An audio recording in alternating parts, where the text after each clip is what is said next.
हमारे YouTube channel जानू music को सब्सक्राइब करें और साथ में बेल आइकन दबाना ना भूलें।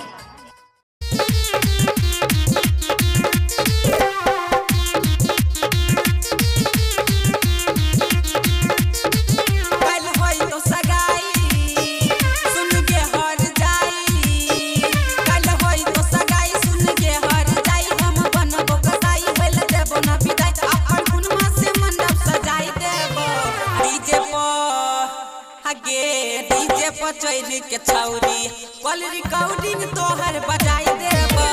डीजे पर चैली के छौरी कल रिकॉर्डिंग तोहर बजाई देबो। डीजे पर चैली के छौरी डीजे पर चैली के छौरी कल रिकॉर्डिंग तोहर बजाई देबो। डीजे पर चैली के छौरी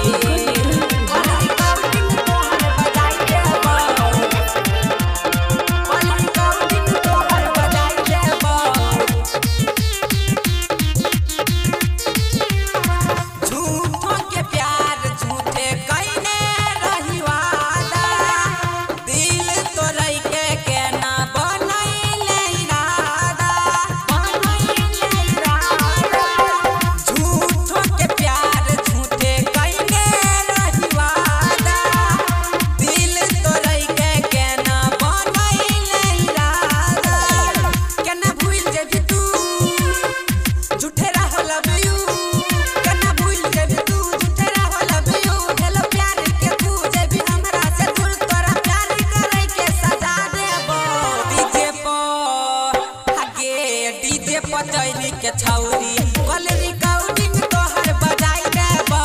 डीजे पर चैली के छौरी कल रिकॉर्डिंग तोहर बजाई देबो।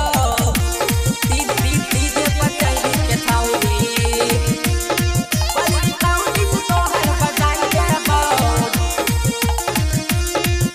पर चैली के छौरी कल रिकॉर्डिंग तोहर बजाई देबो।